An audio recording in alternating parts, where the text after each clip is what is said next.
Welcome back. I am Billy Liucci, and in studio she is Amanda Atwell.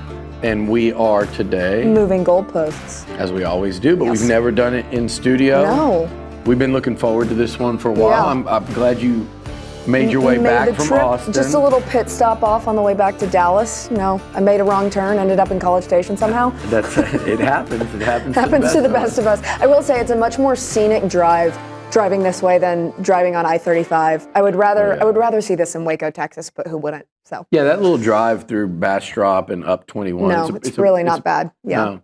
And it's a nice little pit stop on the way to Dallas. How did your weekend in Austin go? The first home game of the year? It was a little damp. It started raining on us, I think, in the first quarter. It was fun.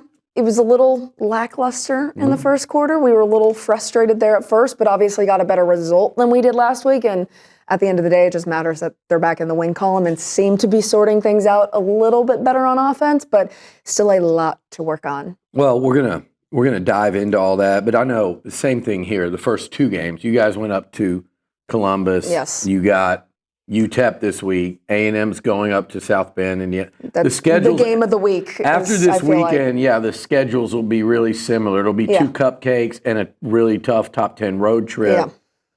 Yeah. This time, these games, and we're going to break down a little bit Utah State and San Jose State, but really, it almost feels like sometimes these games are just for the players' confidence and rhythm, and also for like what you did this weekend and me with.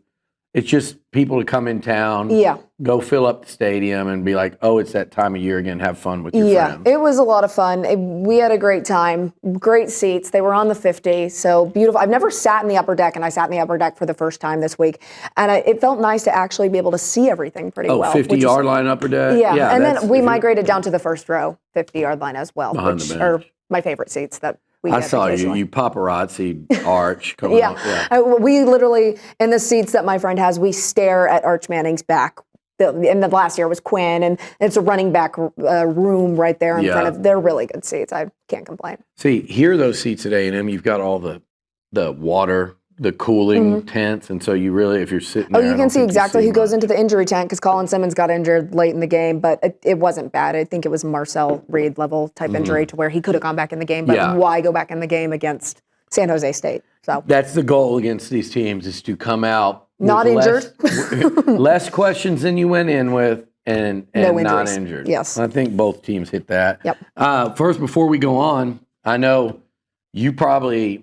We participated in some La Casa drinking this weekend. Exactly. I'm lucky I made it here, honestly. And have a voice. The voice will be fading throughout this show. It will. I think I'll be done with yapping for the weekend after and go on a hiatus until tomorrow, I guess. But yeah, a lot of fun. La Casa, great at a tailgate. So thank you to our sponsor, La Casa. It's the best tequila I've ever had. I delivered a couple bottles to tailgate too this weekend, and then didn't make it over there in time. Yeah, but did get. I'm sure they enjoyed it. They were like, "Hey, we didn't miss you. Thank you for the tequila." Yeah, I dropped off a couple bottles of La Casa this weekend too, and everybody was very excited about it. So that passed around at the Texas tailgate as well. So our great sponsors, shout out Drake and the crew. Yes, down there. So we're gonna start off this week. Let's just go with our. We're gonna go with our good, bad, and ugly. I guess I'll start us off. We just kind of alternate. I see. I added a lot to this.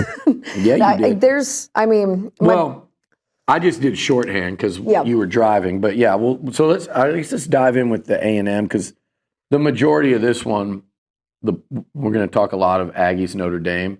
So we'll skip through these, not fast. Regrettably, I did not get to watch the A&M game because it's hard to watch a game when you are at a game that is at the same time. So. I'll carry us, and I know you'll have some fill in here. For me, to start off with the good, look, the playmakers for A&M are still getting it done, and it's easy to say, oh, they played Utah State, they played UTSA, they played San Jose State, like these kind of games that everyone's playing early in the year. But when you see it, you know what it looks like, and you know when you have questions, and when you know when you have answers. And I think Texas A&M, through 2 games, I'm convinced they have answers in the passing game that they did not have last year and really haven't had. I had actually Coach Sumlin call unprompted this week just to tell me and this is a guy that's coached a lot of great receivers between Purdue and Drew Brees and A&M and then OU and then as a head coach at A&M. And he said, man, those two are something special, meaning Casey Concepcion. Yeah, Mario he looks Craver. special. Casey Concepcion looks dangerous. Yeah, you talked about it this week and you were saying, like, had they had those guys last year, it would have been much more of a problem. Yep. And they also look like what I've said all year, or for a couple of years, Amanda, you can't win in the Southeastern Conference because to get to the top, you have to navigate these really great defenses, great secondaries, and you're going to hit some rough patches. So you need big plays, you need home runs, you need game changers. And I think they've got them in number 7 and number 1. So that was my biggest takeaway. The running backs got going more this week. You could tell at the beginning of the game, concerted effort. And then Marcel Reed. We're 2 games in. Again, we understand the competition. A lot of guys, Arch's numbers are skewed because Ohio State. Mm-hmm. Julian Sayen's numbers are skewed because Texas. Julian Sayen did look good this week, though. He did. He looked a lot better. Well, and again, he wasn't playing a Texas-level defense, so you're going to look a little better when you're not playing. So when they don't look good against these defenses is when you have a concern. And Marcel's 8 touchdowns, no turnovers. He's only been sacked once. He's averaging over 300 yards a game and basically has played 6 quarters. So, again, the true litmus test, right, just like it was for Arch last weekend, the litmus test for Marcel is this weekend. But for what you've asked him to do so far, he looks like a significantly improved quarterback. Now, here we go. Next 2 games are Notre Dame and Auburn. So early returns are promising. The bad for me, not a lot of bad. You played Utah State. My bad was it's the 2nd game in a row that you came out in the 3rd quarter and your defense let a team go 75 yards and a touchdown. A bad team. It's like they have a halftime hangover. Yeah, it really feels like they come out and they don't. And I did see Elko. He was yelling at the guys after that drive, wake up, probably a little more colorful I saw Arch give it to the O-line, and I think it was the 3rd quarter, there was some bad play, and Arch just reeled into them. So hopefully they can figure it out. It worries me, but you're an athlete. You understand, I've talked to football guys that say this after the fact. They never admit it. Like, if you got one of the current A&M players in here or Texas players, they never admit it. But after the fact, when guys are done playing, they're like, yeah, it's hard to get up. It's hard to play Ohio State and get hyped about San Jose State. The San Jose State Spartans. I mean, it is, you're at home. You have the at-home atmosphere, which is nice. But at the same time, I'll tell you a little bit about the atmosphere. It started raining before the tailgate. It stopped a little bit when the game started. Starts raining again pretty hard. So that already dulls the crowd a little bit. A bunch of people are just in the bowels of the stadium and not in their seats. So the energy is just a little bit muddled. 11 a.m. kickoff. These are all excuses for why the environment isn't what it should be, but that would dull any environment that you're at. People don't love to sit in the rain and watch a game against San Jose State. Now, if you're playing Ohio State at home, those seats would still be full. It's not raining hard enough to get you out of your seat for Ohio State. But when you're playing San Jose State, that's going to make the environment a little bit less luster, more lackluster. Well, and when you're, same with A&M, like you're playing Utah State, and it's a little different last week. It's at night. It's your first game. This week, it's an 11:45 a.m. game. You guys are at 11. You're playing Utah State the week before you play Notre Dame. You're playing San Jose State the week after you play Ohio State. So I think both teams, to be honest, like we can nitpick, and I know both fan bases have. Oh, the fan base acted like this was a loss against San Jose State. Both teams handled business. Yeah. And I don't think either coach walked away more concerned than they went in. Yeah. They probably went back and went, okay, there's stuff for me to coach on and stuff that's annoying me, but I feel better about it now. And in the case of A&M, that long drive got me. And it's also another thing, and this is nitpicking, but this, as just somebody that's like, come on. The last 2 games, they've brought in the backup defense, and they've promptly given up like a long touchdown drive. UTSA's was in the final seconds. Yeah, that's And not what you want to see from the guys that are supposed to be your next up either. And we like that part, and then we like as fans, you like to see your team win impressively. And when they basically do, and then the final score doesn't show it, it's aggravating. It's annoying. It's just simply aggravating. And like you said, more importantly, you want to see your backups making plays. So luckily, the next drive they drove down. Elko lost his shit again, and the very next play, I think. One of the outside linebackers with a sack, forced fumble, turnover. So it works even against those guys. My ugly is real simple, Amanda. Trey Zune left the game, starting all SEC left tackle, didn't return. Is there an update on him? Yeah, and Marcel Reed left the game. You're starting quarterback. You're kind of pinning. I saw a couple crash outs right after that happened, and I was like, "Uh-oh." I was one of them. I'm literally going. I can tell when I text you and you're concerned. Yeah. You seemed very. I got like one word responses. When Billy's not talking, that's when you know he's worried because most of the time you can't get this man to shut up. So it really is true though, because I'm like, if I don't have an opinion, and I'm just like, dude, because so many years in a row, and I'm not gonna. A&M fans understand. I think a lot of Texas fans get it. The Aggies have not made it through a season with a quarterback injury. Kellen Mond made it 3 years. Outside of him and Johnny, that's like 5 of the 13. Oh, I get it from the Quinn. The Quinn perpetually. Quinn would have gone third round if he was not perpetually injured. I cannot talk. So I'm going to tell you the names. Like, you go back, Stephen McGee didn't finish his career healthy. He got replaced. Reggie McNeil. So Reggie didn't. Mark Ferris did not. And then Reggie McNeil, Reggie McNeil did not. So Steve McGee took over. Steve McGee did not. Gerard Johnson took over. Gerard Johnson did not. Ryan Tannehill took over. Tannehill did. I don't know any of those quarterback names you just listed. How could you not? Because I'm a little bit younger than you. No. Reggie McNeil. Tannehill is the last one that top 10 pick. Yeah. NFL Pro Bowl. I got to say I didn't pay much attention to Aggie football when I was in high school. Okay, so let me think of who you should know then. Tannehill, I think, was around. So you probably started with Tannehill, then Johnny. Yeah, I started with Tannehill, Johnny, Mond. Was Tannehill the last quarterback when the last Texas A&M game? Yep. That's why I remember him. Okay, and so you just missed Gerard Johnson. I'm kind of surprised you don't remember Gerard. I remember that name. I mean, they had some pretty good games at that age. Texas. I wasn't quite as.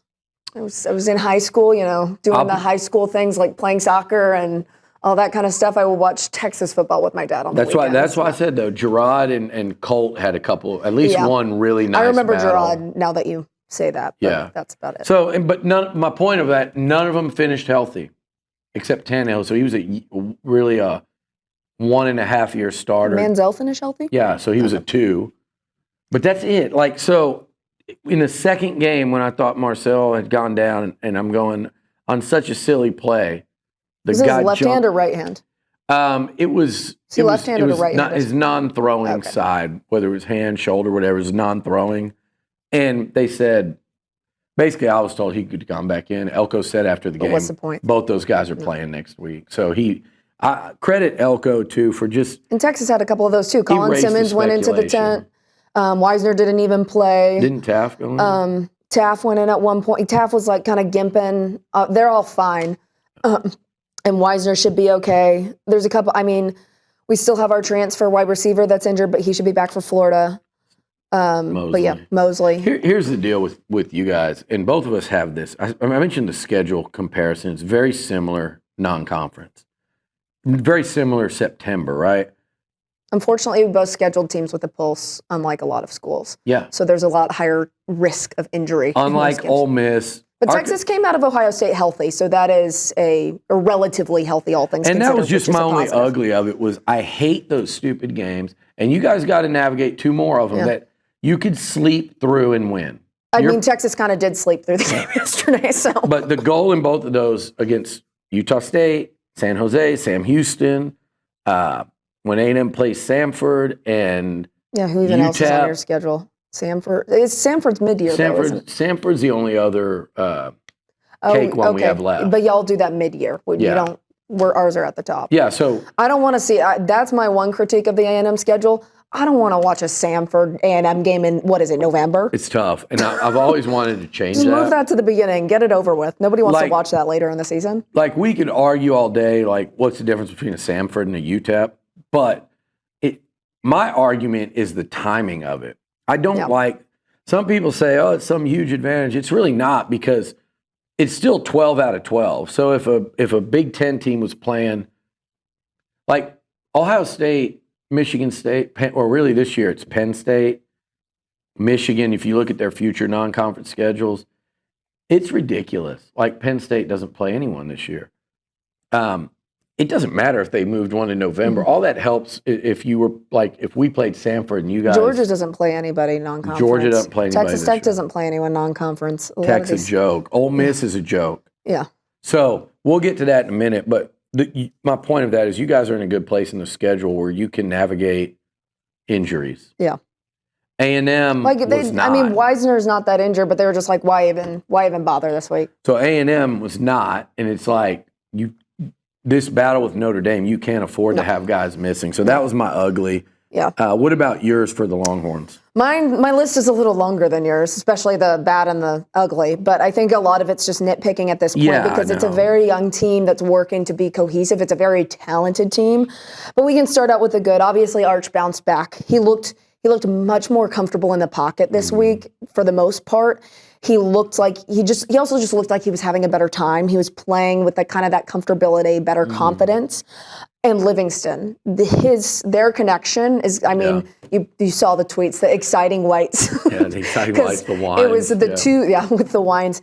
Because there were 2 touchdowns, Livingston touchdowns, 2 Jack Endries, the transfer tight end, which him. big replacement for Gunnar Helm, crucial replacement. We had 5 different tight ends play in this game, which is also very promising because that was a room where I'm pretty sure we were discussing thinking that it was a pretty... A guy A&M dearly room. wanted was Nick Townsend, who's going to, I think, have an impact for he you got some guys. snaps. Yeah. So that's good. A lot of freshmen getting reps. And a lot of freshmen looked good getting those reps, which is something, if you have somebody go down, like Jack Endries goes down, you have those 4 other tight ends that can sub in and you can be successful there. So that's good, obviously, and also just in general getting back in the win column because you never want to, being 0-1 sucks, even if it's to Ohio State. It's not like a Clemson loss to LSU. Who was it? LSU. Yeah. Or an Alabama loss to FSU. It's not that kind of loss, but it's still a loss at the end of the day and not good vibes-wise. So back in the win column, the bad, very, very slow start and a lot of inconsistencies on offense. I mean, Arch was much more accurate this week for the most part. There were a couple overthrows, there was one more like one of those sidearm things that ended up in the dirt, and he had that wince on his face afterwards. It's been confirmed he does that wince because he sees a ball and that's a shitty throw and he makes a face. So, I mean, if I threw it into the dirt like that, I'd probably make a face afterwards too because, you don't want to do that. You know where I'm at with what I watched the first half of that one and watched a little more of it last night to make sure. I watched the half. I didn't watch much into the second half. I do think there's something where he's playing through some pain. Nothing. I mean, he said he isn't. That's what quarterback. By the way, if I'm wrong on that, I'm wrong. If I'm right, that's what QBs do. I did see a photo. You played through pain? He did the same thing last year, though. He made the same face after a lot of throws last year. Okay, so I'll believe that. Because there was a picture from 2024 of the same face, same bad throw. Maybe he shouldn't throw it at that angle. Yeah, I mean, people are talking about mechanics. I'm no expert on quarterback mechanics, but it doesn't look great when it's going into the dirt. So here's what I saw from. Or he just he kills the receivers with the ball, like drills them 10 feet away. Don't need to do that. Here's what I think about Texas. Ohio State was better prepared for week 1. Just I think Matt Patricia factor came into play. That is you saw Underwood last night against OU. It is a tough deal for a freshman or in Arch's case, very inexperienced game rep guy to go against one of those type coordinators, and especially a coordinator that's got a lot of talent. So I think here's what I think about Texas. Defensively, we don't even need to talk about it. We know what they are. Offensively, I think the simplest way to put this is they are, like a lot of teams, very much a work in progress early this year. Which they have a perfect schedule right now to be a work in progress. Exactly. So, I mean, the main thing I wanted to see, and I've talked about this just over the years with Steve Sarkisian, you want to see positive progression. You've seen positive progression with Steve Sarkisian as a coach. I think that can also be applied to right now. Over these games, you want to see a positive progression. Was the game against San Jose State perfect? No, not even close. But was it a progression from Ohio State? Yes. The offense looked better than that. But of course, you're going to look better against a game like San Jose State. But you need that. My other bad is 2 for 12 on third down efficiency. That is not good. That's bad. That's very, very bad. Also, not a great special teams week, but there was a field goal made from the right hash at 47 yards, which was the Achilles heel. Was the reason Texas is not your SEC champion for 2024 was that right hash for Bert Auburn. So a little bit better confidence in that category of special teams. Bo Meister did not look as good punting-wise this week. Maybe an Ohio State hangover, not really super concerned with him. He still averaged like 44 yards or something. And the returning, Ryan Niblett is a little bit sketchy on the return. He let one bounce already that he shouldn't have let bounce, or let one bounce this week that he shouldn't have let bounce. Did the same thing at Ohio State. So I think special teams is something that also really needs to get sorted out. That's tough, too, because I think he's electric with the ball. I remember him as a recruit. Yeah. O-line did also look a little bit more out of sorts this week. They played, for all things considered, they played great against Ohio State for a lot of expectations. Here's the problem with O-line play early in the year. And A&M. And we did have some players sitting out this week as well. I can't remember the names, but there were some other O-line players that were just sitting out. But here's the thing, too. Like A&M, so I don't know what Texas is. I know, against Ohio State, you empty the chamber. But against San Jose, Utah State, whatever, A&M's playing a lot of different guys. They're working on combinations that they don't have to use in that game, but they might have to later in the year. So you're not rolling your starting five all game. Yeah, I think I counted like 30 different defensive players played for Texas. And they're doing that on the O-line. So it's just not. It's not what it would be. So to me, I'm looking at the A&M O-line and like people are like, have they been as dominant as you thought? I'm like, no, but they've also played a ton of guys. Zune played a quarter yesterday. So like it's again, I think Texas is a work in progress offensively. I was, as you know, and you and I argued about it a lot, but you and I will argue about if that color of that paper is white. But the blue dress, gold dress debate, it was a gold white dress. It was not a blue dress. It was blue. Nope. Oh my God. I just said that. I was about to say, did you know like 80% of men are colorblind? Because maybe not 80%, but a large percentage of men are colorblind. So if that was your take, it was wrong. As you see me look at my phone, it's more blind than colorblind. But my thing is this. I was assaulted for an entire offseason for just saying like, man, they lost a lot on this offense. And never said it's going to suck, but just said, and you weren't doing this. You were not doing this Arch Heisman talk. You were not doing. I mean, Arch is going to be really good. Somebody was trying to cook me about putting him as the third on SEC. Third team SEC, yeah. I mean, you could have picked one of 8 guys. Who else would have been up there? You could have picked one of a handful of them. Yeah. I was just like, you know what? Put him up there because I do think he's going to be good. Is he the best he can be yet? No, but I do think he'll be good. So just in summary on mine, they are a work in progress. It's nothing bad about that. They're like a lot of teams. Arch is like a lot of young quarterbacks in college football right now. He's like a couple of old quarterbacks. Go talk to Cade Klubnik right now. Yeah, I mean, people love talking about Arch, but I mean, I'd be more concerned about Cade. I mean, and people, what they also try to say is, well, Arch has been in this program 3 years. He's not a young quarterback anymore. You have to play. You have to be playing in these games, these environments, to have the experience. I mean, Quinn wasn't great. So he had the same type of freshman mistakes starting out. I mean, let's shelve this for my moving goalpost, but let's continue with your ugly, and then we'll move on to the showdown of the week, which is in South Bend, Indiana. You put in here key guys banged up, same type of injuries. Just why is Colin Simmons still in the game late in the fourth quarter? Like, get him out of there. He went to the tent, but he was fine. He could have gone back in the game, but he didn't. Taft kind of gimped off at the end there. But I mean, there wasn't anything serious in this game, and I think it was a good idea that they held out Wisner and players like that, just because. Get some of the younger backs some experience. Like C.J. Clark got his first reps. Not a great game for him, but at least he's getting those reps in this game and not more important games down the road. Worst, ugliest thing that came from this game, penalties. If Texas does not clean up penalties, it could be a long season. That is what will lose you games in the SEC. For sure. It was, 12 penalties for 115 yards. And it wasn't just, we've talked how this is a young team. It wasn't just the young kids that were making these penalties. It was Colin Simmons. He's had 4 penalties over 2 games. That's unacceptable for a player that's supposed to be a leader. Senior DJ Campbell, penalty. It negated a 30-yard gain by Livingston. So like those kinds of things, that's what's going to lose you football games later on.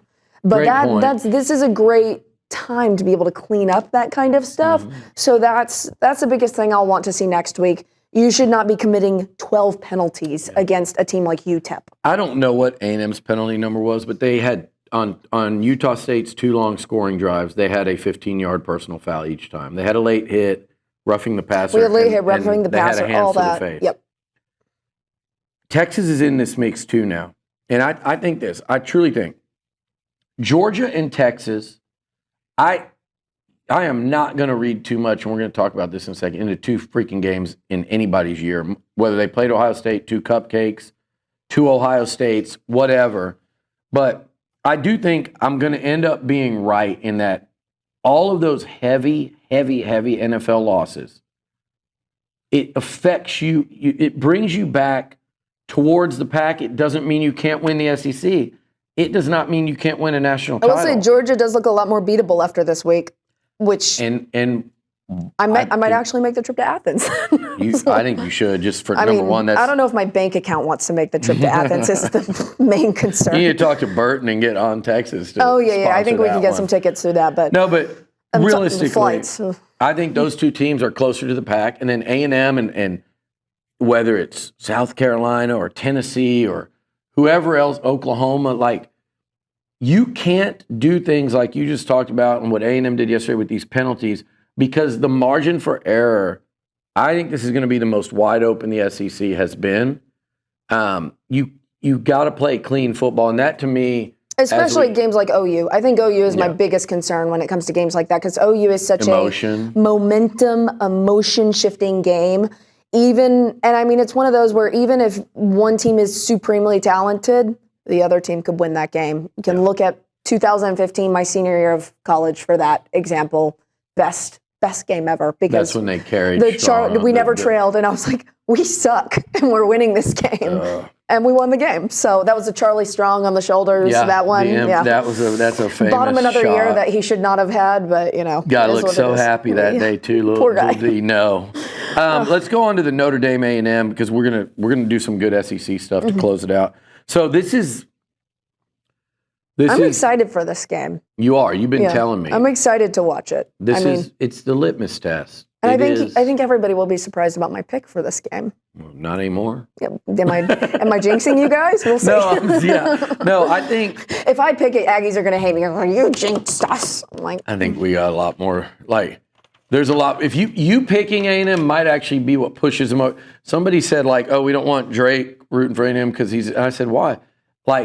Drake is kind of that you were the one that said that. Yeah, Drake's kind of the Ted Cruz of but I'm music. Well, then maybe that's what. Maybe we need that reunion, that union, and then it breaks. Do you know if we could get Ted Cruz into South Bend? We don't need Ted Cruz in South Bend.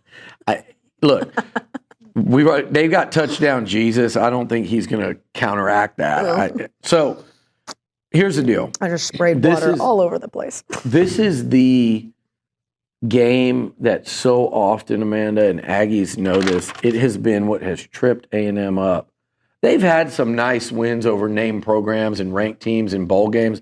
They've, contrary to what the folks in Austin think, they've had some massive SEC wins, like top 5 wins. But this non-conference early season road test, and on the road in general lately, there's 2 different things at work here. A&M on the road in general lately, particularly under Jimbo. Not great. And then last year they stumbled. South Carolina and Auburn kind of cost them the season. Mm-hmm. But this non-conference, hey, let's tee it up. Let's see what we got in front of the whole country. A&M fans and probably a lot of Texas fans know this. This is why I picked LSU on the road, because I thought they were going to get the monkey off their back. You thought they were due. And this could be a very similar situation. A&M is so due. Like, I was about to say something. A&M went and played Notre Dame the last time they played in South Bend was like 20 years ago. I think it was 2000, 1999 maybe. I think it was 99. They went up there 25 years ago, and they lost. And they beat Notre Dame the next year at home, but road, high-profile non-conference test. It's a night game, right? It is a night game.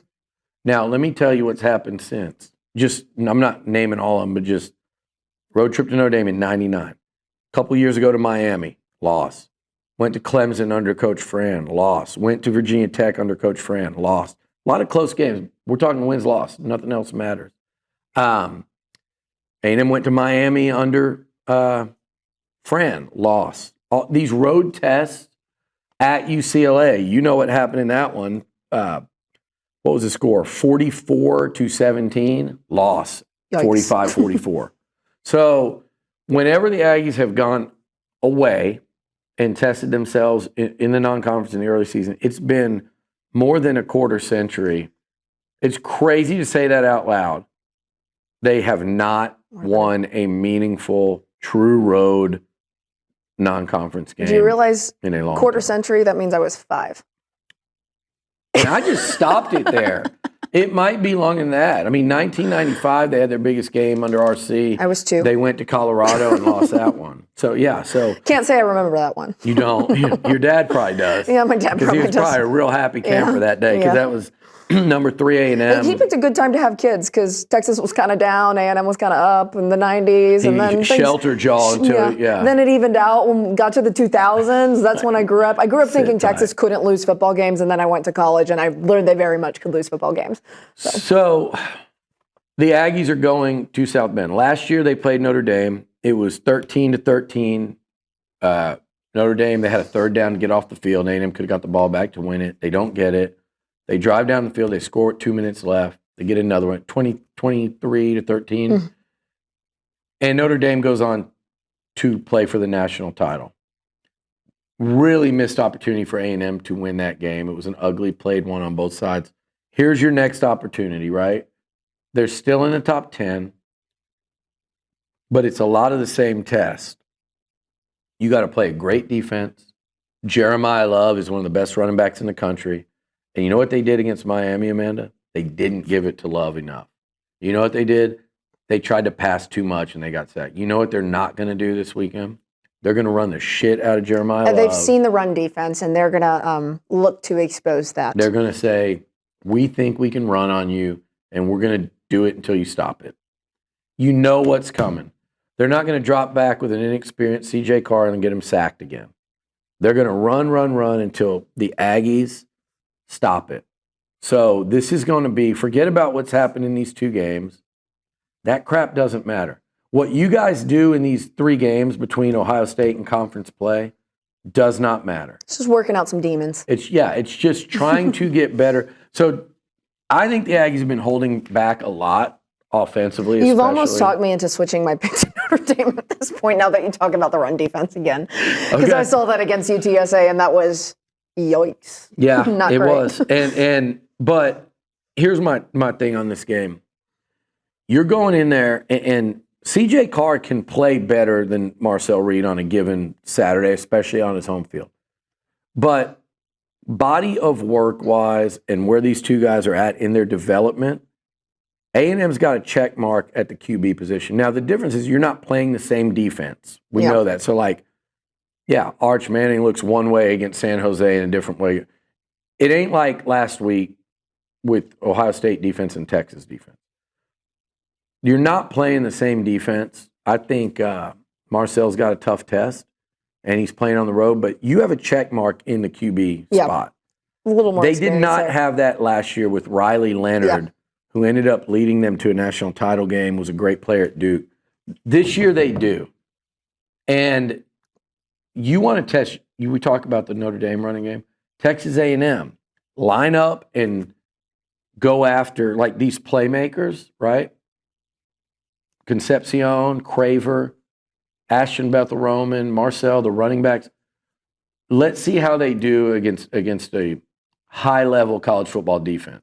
And I'm excited about seeing that test. Yeah, and this will also be a chance. You've talked all about this O-line. Yeah. So this will be the real test for the O-line versus a team with a pulse. Yeah. Absolutely. And I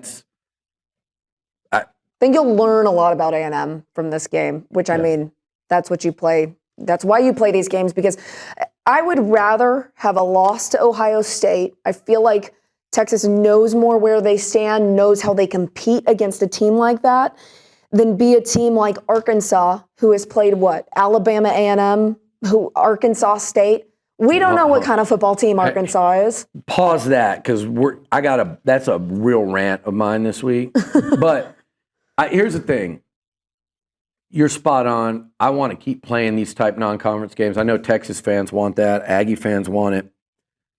The difference this year, because of where Texas is in year 5 under their coach and A&M is in year 2, the Aggie margin for error, when you look at the rest of the schedule, and I do think the Texas margin for error is less than maybe y'all expected. It's pretty slim. But but I still think when you look at the games, but I think A&M needs this one more than Texas needed Ohio State because of the history and because of that glass ceiling that Elko's trying to break through. Yeah. If Texas A&M, they can go 0-2 in these next 2 games, and it won't look good for the season. Yeah. They can Who do they have after Notre Dame? A bye week, then Auburn. Okay. At home. At least you have the bye week to separate them. Yeah, so they can. You beat Notre Dame, right? The energy 2 weeks later here across the street, much different. The advantage you'll have over Auburn, all of a sudden, you could be one of those emerging teams that nobody sees it coming yet. But you got to get through the Fighting Irish. And I think Freeman's a damn good coach. But I do like what you said, the O-line. If Texas A&M wins this football game, they're going to have to do it quite frankly, like Miami did. You got to do it the grown man way. Like Ohio State did. You have to roll your sleeves up, stop the damn run, and this O-line. I think defense is going to be the make or break in this game. Yeah. I mean, that's the one thing with A&M I have not been impressed with this season thus far. We can talk about UTSA later if you want to. Yeah, we will. We will. They haven't been dominant on defense by any stretch. Yeah, I mean, especially thought UTSA was a better team, and then they lose to Texas State. So, yikes. Here's what was I going to say? Last thing on that Notre Dame game. You were saying, the defense, and I think that run game, like O-line, this is your test. You brought back 5 starters. These guys are going to be playing in the NFL. Just go and win a physical battle. And you probably, in my opinion, end up playing more their game than they play yours. And I haven't given 2 shits where Marcel Reed's ranked on anything. Yep. And I think some people care about that more than I do. I mean, a lot of the rankings you see this time of year, too, it's just like, what are we even going off of at this point? So to me, if A&M, I don't see a world where A&M wins this game that Marcel Reed doesn't play really well. So if they go win this game, I think the entire narrative about Reed nationally and around the SEC changes. So you want, meaning I don't think Marcel really wants that. He doesn't need that, but like the fans, that you want that adulation and all that hype and all that, then this is what you got to do. And this is what, if A&M wants to be considered a playoff contender, you got to go win this one. So it'll be a big one. We'll talk about it in our picks finally. Let's dive into our thoughts of college football and around the SEC, because there's a lot to talk about. Yeah, it was quite a day yesterday. I honestly did not get to watch much of it yesterday, so I'll be playing catch-up. Did watch the OU-Michigan game. Yeah. I hate to say it, but Montier looked relatively good. I do think there is some hole. And also, how good do we think Michigan is the thing. I think they're better than last year because Underwood's upside is tremendous. Their defense isn't as good. Yeah. That defense you guys played in Ann Arbor is way better than this one. But they look, First of all, if Michigan doesn't drop interceptions, like everybody in the country is kissing Mateer's ass after this game, and I will say he looks really good. He's a playmaker, but he still has some errors in there. He's a winner. He's a playmaker. I get the Baker comparison. He's relatively likable, which is annoying. Yeah. But he threw a lot of interceptable passes in that game, and they dropped like 3 of them. And teams like Texas most likely will not drop those balls. Brent Venables can put a defense on the field that will fly and hit you in the mouth. I am not ready to anoint OU, but they look like a much improved team, and Mateer is light years ahead of anyone they've had under Venables. Yeah. I mean, they've kind of killed their quarterbacks recently, and then their quarterbacks have gone to be successful elsewhere. What does that do? What does that do to your thoughts on the OU Texas? Did it get tougher? Not to go crazy with it, but did it get tougher for you? Not really, because I think even with exceptions for last year and I believe 2022 when that game was 49-0. Yeah. Most of the time, even if one of these teams is down, it's a fight. Yeah. That is what happens most of the time. And I figured OU would be a bit better this year, and they've proven to be a bit better this year. I think Texas is a great team that's still working things out. I kind of like that the hype level is a little bit lesser than now, and I think it'll be a battle, but I never thought it wasn't going to be a battle. See, you're conditioned to the rivalry. Yeah. It's how the rivalry goes. You've never been to it, have you? No, and last year I missed out. I don't think you get it until you've been to it, because it's unlike any other experience you'll experience in football. Yeah. You should probably go one day, even though you don't like either of the teams. No. I would be fine to go to a game where I don't like either team. I can't lose. Somebody's losing. It is split 50-50 down the middle. You're on one side of the field, it's a home game. You're on the other side of the field, it's a away game. Yeah. It is. My boyfriend is not the biggest football fan, which is probably shocking to most people. It's probably good for him, because y'all get into some fights. Yeah, it's probably good for me as well, because, you can't handle it. Imagine if he was a fan of OU? I don't date Sooners. Or Tech? I've dated an Aggie. I don't date Sooners. Okay. Anyways, he's a Golden Gopher, which the Golden Gophers, I don't know if you saw, they ran out of fireworks. They scored so many points this week, so row the boat.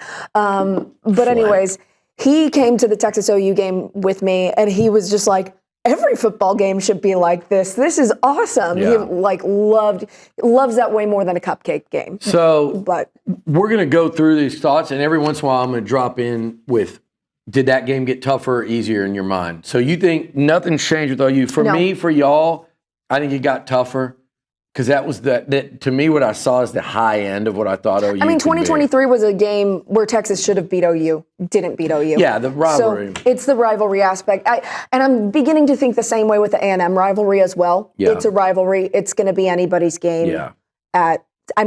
It's different because they're 2 home environments, but I still think there's so much hype around the game that each team is going to play their best. Everyone's going to put OU, all these media types. It's John Mateer Love Fest week. I've already seen it. They're going to put him too high.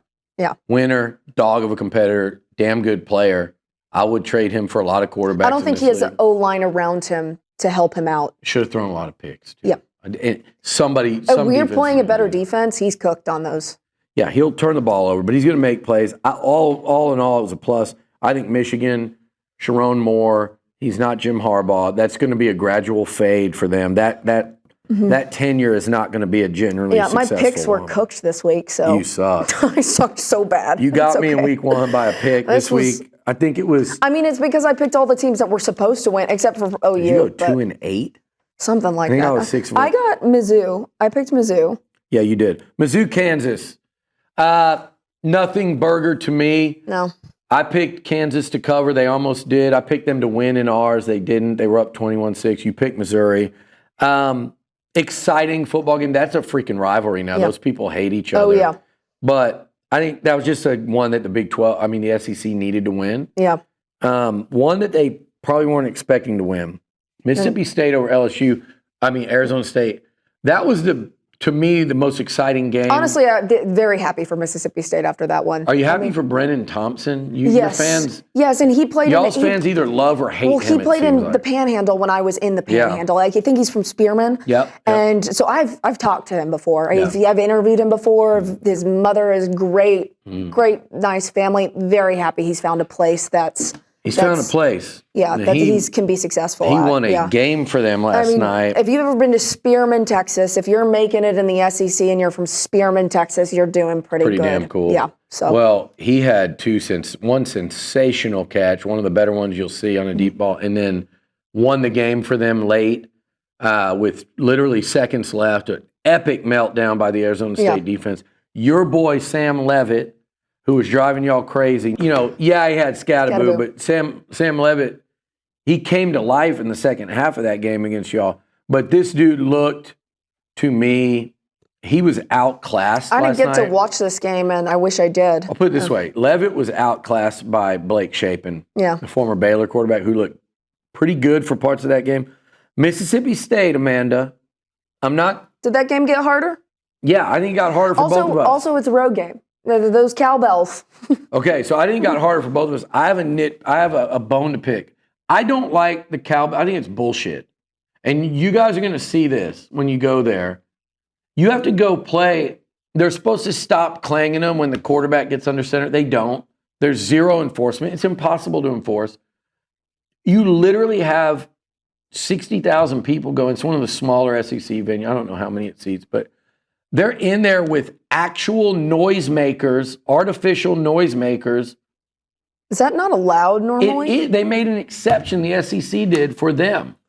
Nowhere else can you do this. Yeah, we can't bring our vuvuzelas to the game. It's crazy that they get away with it. And if you say something about it, then you're soft. It's like, dude, it is the wildest, and it affected Arizona State big time. And it'll affect Texas. It doesn't mean you can't overcome. I've been there when you can quiet them down. Yeah. It's amazing. Yeah. Because they're all holding these cowbells like this. But I've also been there. So I've been there when Johnny just shut them up before halftime. And I've been there when Dak and when they were ranked number 1 and they ran A&M out, and those cowbells can be overwhelming. Yeah. They overwhelmed Arizona State last night. So that one got tougher for both of us. I think that got tougher. Florida.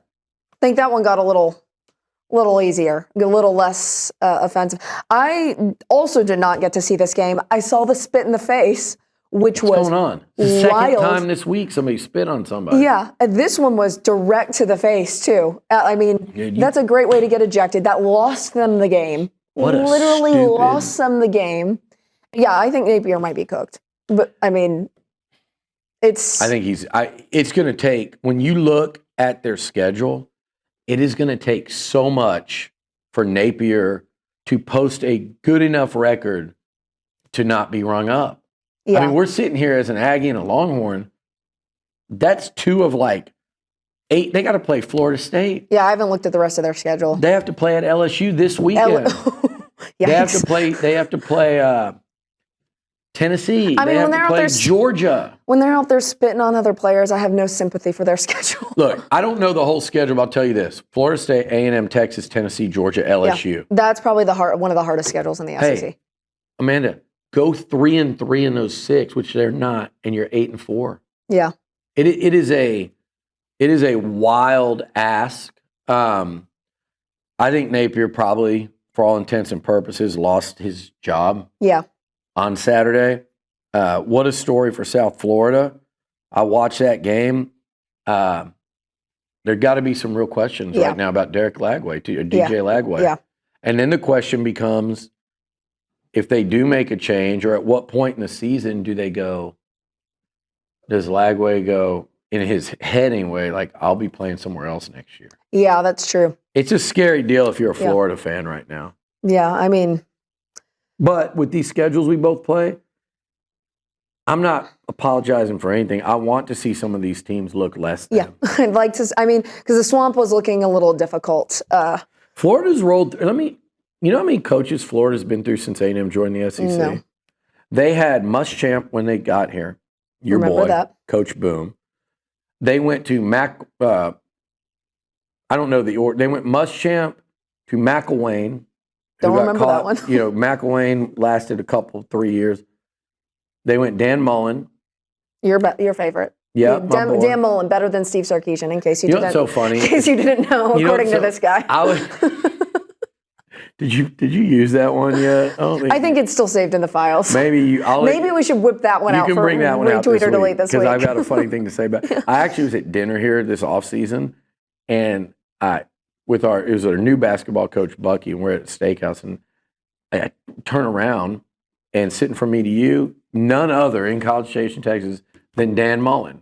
Be like, oh, you're my favorite coach. I should have been like, hey, I wanted Texas to hire you. I actually had that same conversation one time with James Franklin, and he actually said, yeah, that almost happened, meaning the Texas job. So they went McElwain, they went Muschamp, McElwain, Mullen, Napier. That's it? Is that it? And then if they make that change, they're going to be at 5 coaches. After this year, A&M will be in the SEC 14 years. Wow. They will be going on their 5th coach. What is Texas? We're on third since Mac. Third since Mac Brown. Third since Mac. Yep. I think that's generally normal. Yeah. 5-6 years is generally normal. Yeah. Okay, so Florida, big trouble. I don't think we're breaking any news there. Yeah. How about Georgia? I think that game got easier. I do too. Yeah. I think that I don't trust. I told you this summer. I don't trust that quarterback. Yeah, and Stockton, and I mean, you also said it. A lot of turnover. A lot of guys went to the NFL from Georgia. I do think Georgia will still be a very good team. I do too. I don't think it's going to be easy to play in Athens, but I think they got a little more beatable. Tennessee and Georgia this weekend. We'll talk about that in a minute. I mean, I haven't seen much of Tennessee though. They've been blowing out bad teams. But that's more beef with that. It's like we don't know anything about Tennessee. They've been blowing out bad teams. They blew out Syracuse, who barely beat UConn the next week. So, but I'm just telling you, you watch football and you know, right? Gunnar Stockton is going to have a hard time beating quality defenses with his arm. So they're going to be very one-dimensional. Noah Thomas transferred from A&M over there. He's caught 3 passes in 2 games. Oh, boy. And so it is, to me, Texas losing to Ohio State doesn't, again, I'll say it again, it is by no means the end of the world for Texas. No. We all know that. I mean, I said it after the loss. That was probably the least sad I've ever been after a loss, honestly. I mean, the most sad. And the way the game went. Most sad was Ohio State earlier this year that I've been after a loss. And you saw me after that loss. We were walking out of there. Not great. Yeah, not great for me. That was not a good moment for you or any of the Texas. Me and Peyton, just both terrible days. I could imagine that happening to A&M and how I'd feel watching Jack Sawyer run the length of the field. I've seen that in different I think capacities. I just sunk to the ground. It was not fun. Well, I saw it a few weeks earlier when I watched A&M drop a 2-point conversion for against Auburn, or I watched the UCLA game, but not with that much at stake. That was for a natty. Yeah, that was like everybody knew it. So close, just within the grasps. So, all right, Georgia. Here's the deal: Bama. They took out their frustrations on ULM. Doesn't do anything ULM is ULM. They bullied around. I didn't even know ULM was D. I guess maybe I knew they were D1. Yeah, I've been to ULM. I thought they were D2 for a bit. Played soccer against them. I was a D3 soccer player. Okay. I was not that good. Why am I thinking Centenary? Well, the Centenary used to be the smallest D1 school in the country. Were they in the Southland? And I was recruited when it was D1. And then they switched to D3 the year I got there. They're like, we're taking girls like Amanda, we're dropping. Well, the coach said, he was like, you probably don't want to come here anymore. I can't give you a scholarship. And it's D3 now. And I was like, no, I still love the school. Get there. Not a single senior is allowed to play because they said either you play and you don't get your athletic scholarship, near $40,000 a year school, it's private, or you can sit out and keep your athletic scholarship for your senior year. So we had 15 players on our roster, which... it's a little difficult to play. You get 2 people hurt, you're playing with 13 players on a roster of a soccer team. It was a nightmare. Well, I think Bama, they beat up a no-name, Sisters of the Poor. They took out their frustration. Nothing is solved there. The fact that Alabama and Georgia were saying this is why this SEC is open for anyone. Those 2 teams are going to combine for probably...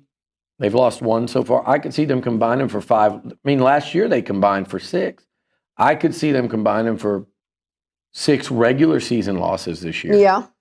We've never, you guys don't. Who else is, Georgia doesn't have a hard schedule, though. Texas fans don't, you don't understand this, but you should.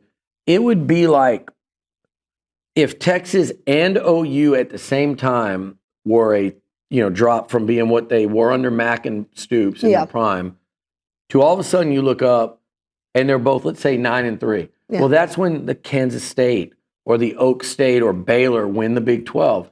That's where I think we're at in the SEC this year. I mean, Oklahoma State's not winning anything anytime soon. We've discovered that this week.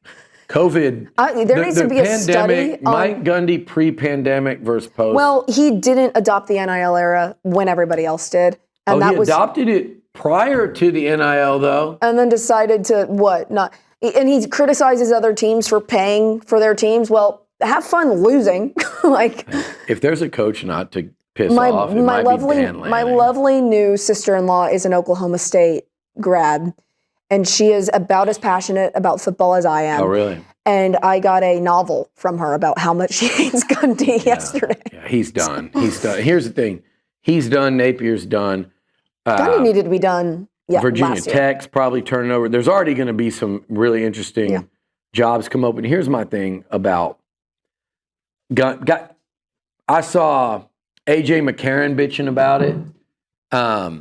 A.J. was bitching about Bama, how some of these rosters are 40, 50 million, and Bama can't keep up. First of all, Florida State's not. So you're already I don't know what you're talking about the week after the Seminoles beat the Crimson Tide's ass. Secondly, no one's roster in college football is approaching 50 million yet. We may get there one day. I don't think anyone's even over 40 for just football. My beef with Gundy was he was out here criticizing Oregon for it. Are you going to say the same thing when you play Texas Tech later this year? He's not going to say the same thing. He might with Tech, but there's going to be teams where I mean, everybody's doing it. So you're mad about it? Have fun with that L. But anyone that follows Oklahoma State, hell, it's documented. They got in trouble for stuff when they were getting all these top-tier recruits out of Houston that OU, A&M, Texas wanted before they had proven anything under Gundy, and they start getting all these players. And then the same thing with Alabama. Do you guys, in Tuscaloosa, really think we're stupid? You really think that we all think that Bama didn't have, the best thing going? And, to act like all of a sudden, oh, man, and Saban does this too. They act like, oh, this isn't fair. Saban got pissed at, I say my boy Shane Gillis, but he's in every Longhorn commercial, so y'all's guy too. But he visibly got pissed off during game day when Gillis made the joke about, Bama never pays players or whatever. What are we? You talk about. That's my moving goalpost for the week. It's also Gundy, Nick Saban, and A.J. McCarron. Come on, dude. You guys had it so good for so long. Everybody has the same opportunity here now to pay players, essentially. Yeah. And you're just mad that teams are on a more even playing field with you? Yeah. That's why I will not hate on Tech and what Cody Campbell's trying to do. I'll hate on Tech for other reasons. Yeah. There's plenty of it. Okay, finally, we're about done with this. I want to ask you this. Too much hype or is the hype fair? South Carolina, Ole Miss, Tennessee. I'll take the hype on South Carolina. Okay. I'll take the hype there. Mm-hmm. Not taking the hype on Ole Miss. Okay. Tennessee, I'm 50-50 on. I agree with you on Ole Miss. I don't think we know enough about Tennessee yet. If Mark Stoops was competent, don't make a joke there. We did hire him for 8 hours. If 8 hours. If Mark Stoops was competent, Ole Miss goes in there and loses. By the way, Austin Simmons, you talk about a quarterback, he left the field not able to put weight on the leg. That's not good. Very interested. Yeah, very interested to see where that goes. He also threw 2 or 3 picks in that game. Yeah. Again, another guy that was super hyped. And this is where my Marcel stuff comes in. Super hyped off nothing. You couldn't even, he came off the bench against Georgia. At least Arch had a couple things you could be hype about. I was pretty hype about that dive into the end zone in Kyle Field with Arch. Yeah. I mean, you saw he had some feet. And even though it was against Mississippi State, he made some throws. He had some really awesome throws and plays, so there's a little bit to be hype about there. Austin Simmons came off the bench against Georgia for a brief minute and looked really good, and that's it. And then everybody ran with that, which is fine. He might be really good. I haven't seen it yet. They almost lost. I'm not buying Ole Miss at all. I'm with you on Tennessee. Yeah, I don't. Playing nobodies, they look really good. But hype. Some offenses are built to blow out. You look really good when you're playing teams that I could be on. So we're going to find out this weekend. We got Georgia, Tennessee, Georgia, and then South Carolina. Here's the one thing I'll say. I think people are getting a little. They're overhyping South Carolina right now. You think? Top 10. Yeah, here's why. Limited body of work. They beat Virginia Tech 24-11. It was like 17-11 late. Yeah.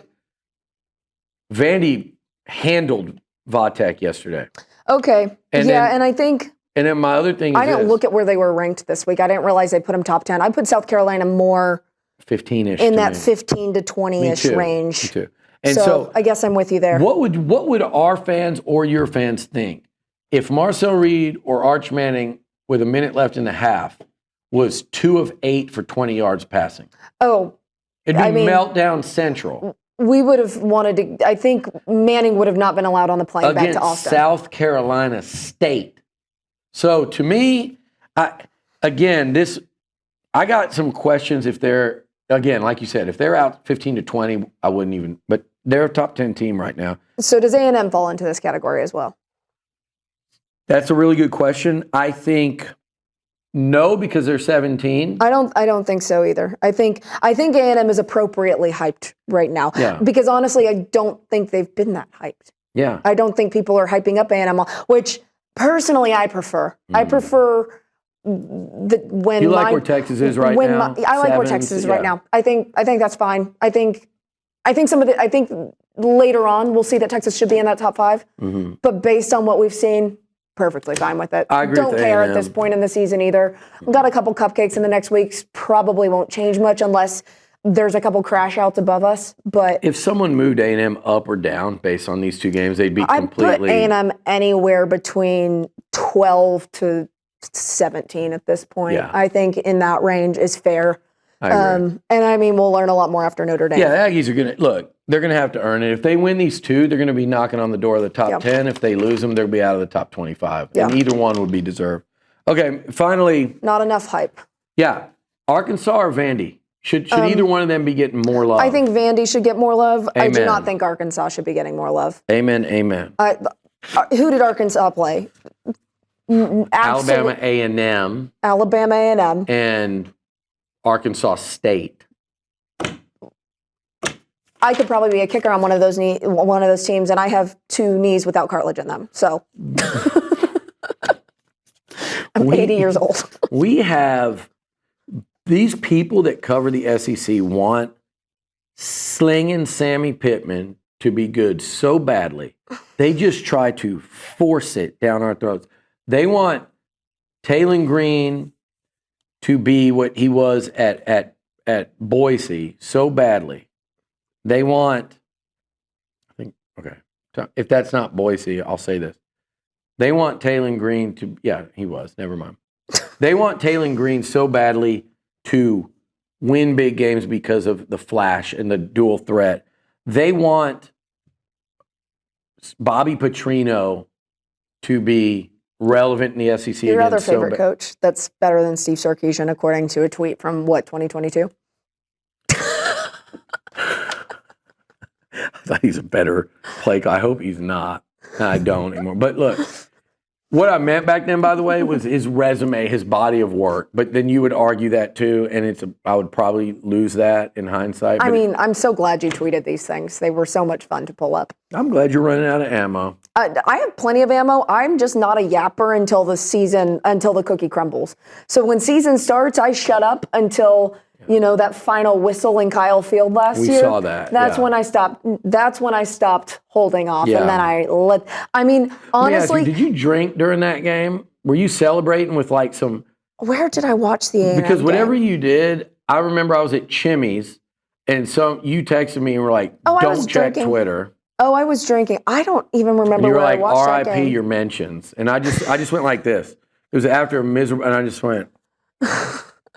Like, I'm not even looking until I get to my house. Honestly, I've gotten a lot of bookmarks the last couple weeks. None from you, though. Yeah. Because I think you've learned a little bit. I've definitely learned a lesson in dealing with, like, especially now that we do this show, and especially now that you've made it so successfully Don't such yap a thing. until it's over. But I will, if I truly... You can make hot takes. Just make them responsibly. That's the thing. That's the thing. Don't go overboard. No, is the key. like acting like I'm gonna still Dan Mullen's better than Steve Sarkisian, Yeah, or don't that go- SS Sark is about to drive into an iceberg. I 5-7, 7-5. I mean- I believed it. All right, and I was wrong. But okay, finally in the SEC. So everybody's buying this.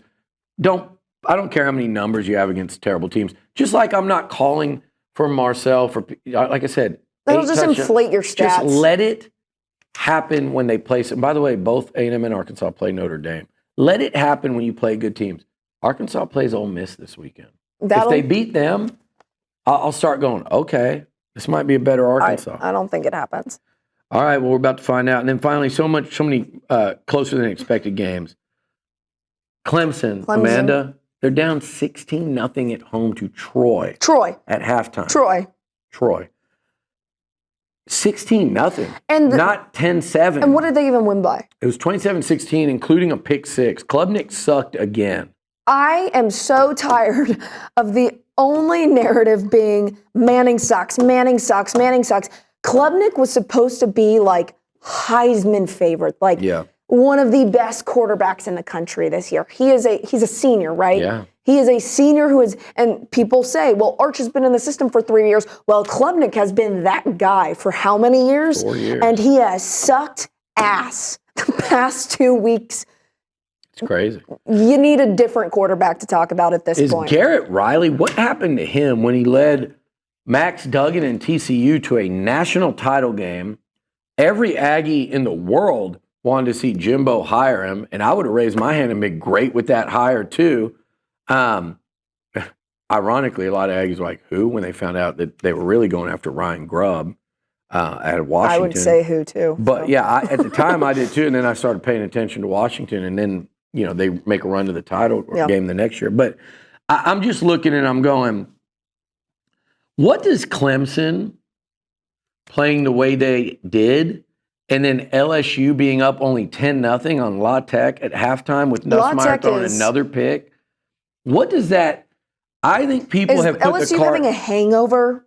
A little, yeah. I think a lot of it could be a hangover. But when game. you see, and Clemson probably did too. But like, to me, the Clemson offense. Clemson shouldn't be having a hangover though. You shouldn't have hangovers after you play like trash. You should be fixing your stuff. Yeah, that's true. But to me, like, I am still tapping the brakes on LSU and their dominance with this new defense, and Nussmeier's not making mistakes anymore. He threw another pick.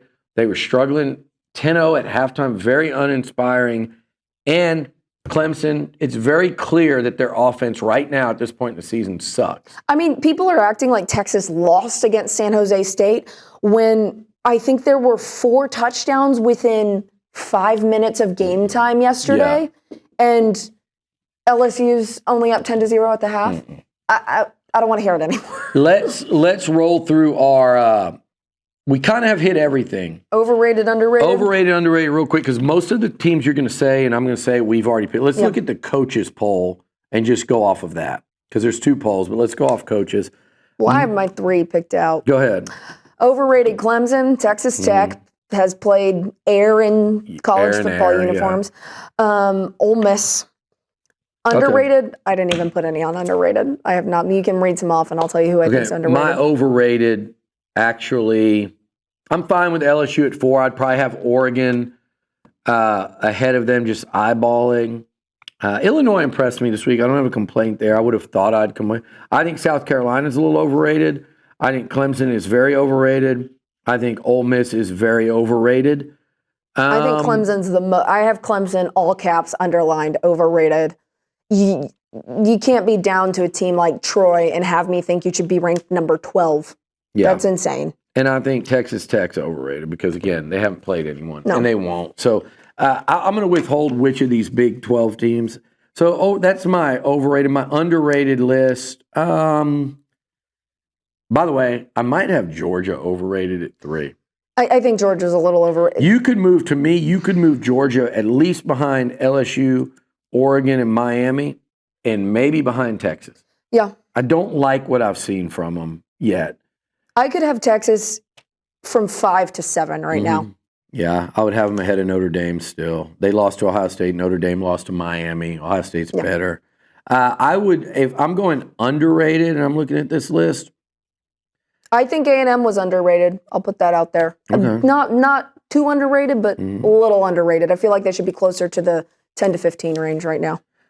Based on what I've seen the teams do, I would actually move South Florida into the top 20, like at the tail end of it. I'd flip-flop South Florida and Tech. And then my other one, and this is just eyeball test, Atwell.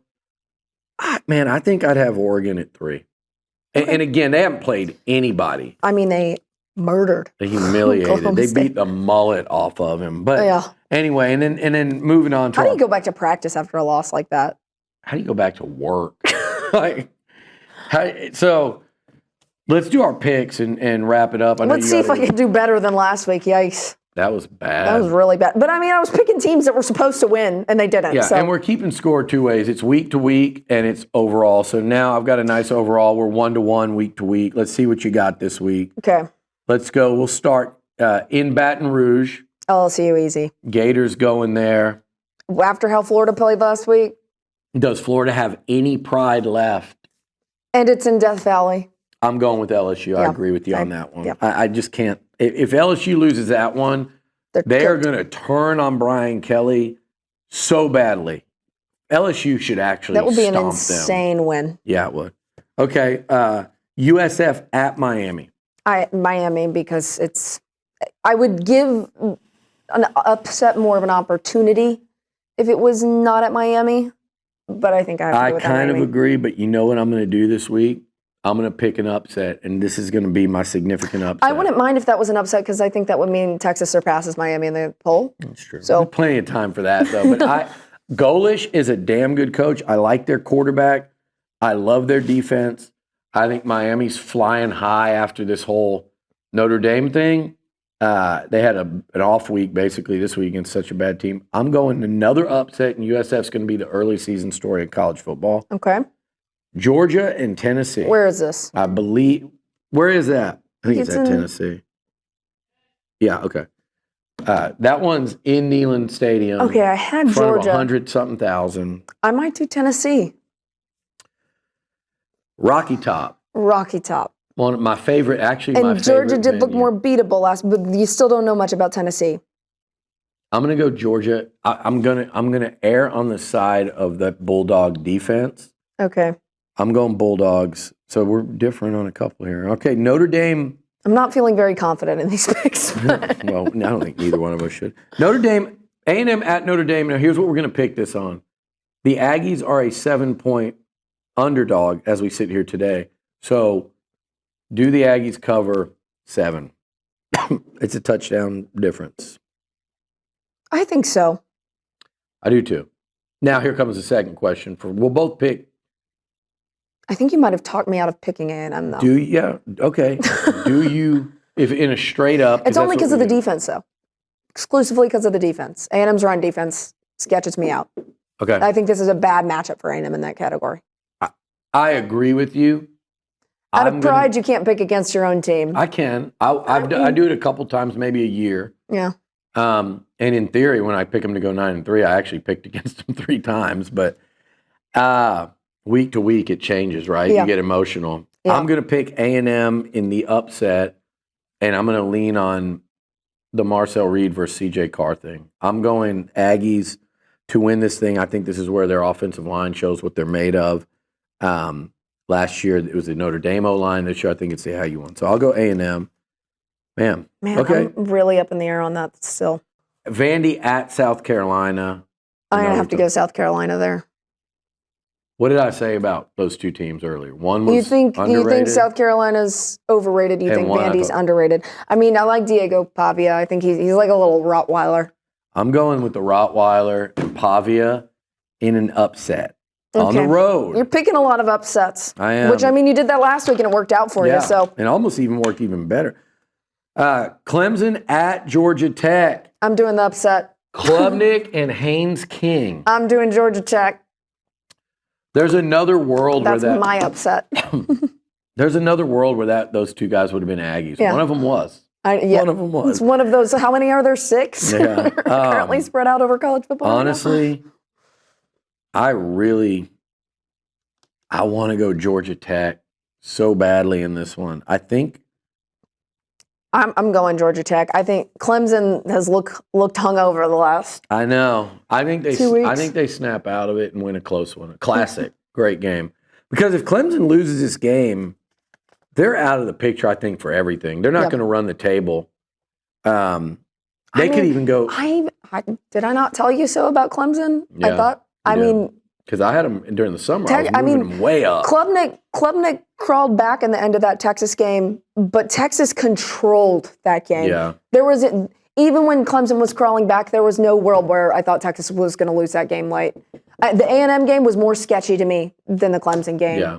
The closer score. I didn't think Clemson was crawling back in that one. I'm gonna go Clemson. I don't feel great about that one. I mean, I don't feel great about any of these, so that's great. I think the Texas one's easy to pick. What about Ole Miss at Arkansas? Ole Miss at Arkansas. I mean, I'm sorry. That's Arkansas at Ole Miss. I'm going Ole Miss. I don't think Arkansas has improved all that much, even though we don't know because of the 2 JV teams they've played. I'm going to go slinging Sammy Pittman. Oh, boy. And Arkansas. Here's why. Because I don't trust Austin Simmons. And the way I saw him I would love to see Lane Kiffin on Twitter after that. Oh, my God. The way I saw Austin Simmons leave that game, that was a real concern for me. I don't think he's going to be – I mean, I'm not saying he's not going to play. But I don't think he's going to be 100% himself. I'm going Arkansas because I like the Arkansas quarterback, even though it goes against everything I said about that earlier. But in that game, I like them. Okay. UTEP at Texas. There's going to be a massive spread. I think it's pretty easy. So we're going to change. We're going to check the spread. But we both picked Texas to win. In my mind, I think I'm going to pick them over whatever the spread is. I think they're going to come out. I figure some stuff out. I think they'll figure some stuff out. I think they'll cover this week. Yeah, I do too. And then finally, I don't even know. I didn't even have to look at Pitt's record. West Virginia. I think West Virginia loses. Because they lost to Ohio. Ohio. Ohio State. Yeah, I was about to say a school that I was not aware existed. They lost to. You don't even know who their coach is. It's the Fighting Frank Solich's. I mean, I take that back. I did know Ohio existed, but it's like I didn't know that that you could lose to a team like that. West Virginia's down. They have fallen. They're down bad. Down bad. As Taylor Swift would say, they're down bad crying in the gym. So we agreed like the first one and the last one, and that's about it. So that'll be a fun week. We'll probably both tie again. We'll have to pick a tiebreaker. I mean, I might go 2-8 again. We'll see. We got some retweet or delete, but you gave me this retweet or delete. I think of your own. You didn't do your homework. I said, all right, let's. I know one that I did. I know one that I did this week. Immediate regrets after looking at the score of that UTSA Texas State game where Texas State pulled up a whooping. Did they score more points than Texas A&M did? Oh yeah, but that's totally that. A&M was at like 42. It was like the B team at the end of the game. So your tweet from the 31st of August was, watching UTSA for 4 quarters last night confirms what I already knew. Jeff Traylor and his staff continue to do an amazing job in San Antonio. I'd love to see the Roadrunners versus a few Big 12 teams this year. What league is Texas State in? Well, they're going to the Pac-12. The conference that has 2 teams right now. But yeah, they did not go. You also have one that said, I'd have to look at UTSA's schedule, but I think they're a 10-2 type of squad versus an obviously different degree of schedule. I think they're still a 10-2 squad. That was also the same day. That was this a week ago? The 31st, yep. Okay, the first one I don't delete. I still think Traylor's doing a great job. Yeah, but I don't think they're as good as we thought they were. Okay, so can I retract part of a tweet because I would probably not want to see them against some of these Big You've 12. tried to do this many a times, retract part of a tweet. Unfortunately, it's your entire body of work you're judged on, so that the entire tweet matters. I like... Because there's a lot of these where I've like read the first half and you're like, okay, and then I read the second half and you're like, damn. Yeah. I really killed my whole point I'm with like, that wait one. a second, I was on to something. And you're like, oh. Yeah, God. I'll delete that second one for sure because, 10-2 looks rough. Now, they also have to play Tulane. Yeah. They have to play, so I'll walk that one back. I don't think they go 10-2. I think that's a good choice. Yeah, I don't think so maybe either. They go 9-3. It is a rivalry game, so maybe it's a similar situation to... It's a big rivalry. Yeah. That's a massive rivalry. And that was a kind of a toss-up game anyway, but I did think they would win. I mean, I picked UTSA. It was one of my 8 losses. So. I apologize to the Trailers. I probably jinxed them right out of 10-2. Yeah, unfortunately. But they got some tough... I think they have to play South Florida, and I think they have to play Tulane, so they're going to be in a little fight to get to 8-4. And I'm going to ask you one more. You're done with the... I think that's it for this week, yeah. Like I told you, we discussed this. I don't yap during football season. I don't try to... You yap if you find something particularly bad by me. Like if we... Say after the OU game, it's 50-0. Yeah. I'm going to do some yapping. Yeah. I'm going to do some digging because there's a lot of loud OU fans. Yep. So that'll be fun. I'll enjoy that one. Yeah. I enjoy it when it's not you. Yeah, I hope you don't have any for me next week because I hope the Aggies go up and handle business. I know you're actually you're not going to be sitting there rooting on A&M. I don't have a dog in the fight. But I think I can tell that like A&M's not really a team that I actively cheer against like I do OU. Yeah. I want OU to lose everything happy in life. Yeah. So. Well, and then finally, let's just do this on air in case we have to have a tiebreaker. Tulane and Duke. Really I don't know fun. About either of those teams. That's a fun one. I'm going to tell you right now, I'm going with the Green Wave, even though they won a close one against South Alabama. I was about to say, I just looked up their score. How's South Alabama this year? I like John Summerall. And what he's doing there. So that's my pick. You picked Duke to beat Illinois. That kind of backfired. I mean, I know I should have picked Illinois, but out of my own consciousness, I cannot pick Illinois to win anything good. So, unfortunately. That's going to be our tiebreaker. We will pick it right before the game if it's looking like our separate picks are leading us towards a tie. Anyway, great to have you. Yes. I'm glad we got this is kind of cool. Yeah, it is. We just kinda, beautiful studio. We just kind of hatched this silly idea and thought it'd be some fun. Yeah, we ran into a lot of fans at the Texas game this weekend at the tailgate. So love that y'all are loving it. I've seen some people that are not loving it, but you know what? I don't care. We don't care. We knew that going in. Guess what? You don't gotta listen to stuff you don't like. But I had a lot of people. I actually had an usher at the stadium at Kyle Field, and I'm walking by, and he said hi. I said, "Hey, how you doing?" He's like, "Good." He's like, "Don't let Amanda be too hard on you this week." So we got fans everywhere. I mean, if you have a normal sense of humor, you'd probably like it. If you're a grouchy old man who yells at clouds, you probably won't like it. So, you know what? I don't really care what grouchy old men think. So, y'all have fun yelling from your basement. Anywho, good show. Good show. And we'll be talking. We'll probably do a lot of A&M Notre Dame next week. And then you're off to France. So we'll have some fun. And she's going to do a show from France, which I think is amazing. I am going to do a show from my balcony in Villefranche-sur-Mer. So I need to figure out next Sunday where I'm doing it from. Maybe I'll parlez-vous some français on the show. Do it. I dare you to try to speak French and see how I handle that. I took 8 years of French. No, I'm saying I'm going to be like, pardonnez-moi? Je parle un peu français, so I speak a little bit of French. There you go. There you go. And I will figure out whether I'm doing this show from here, Chicago, or Detroit. Still TBD. I think I'll have a better view than you from any of those locations. Yes. In France. All right. She's Amanda. I'm Billy, and we are Moving Goalposts.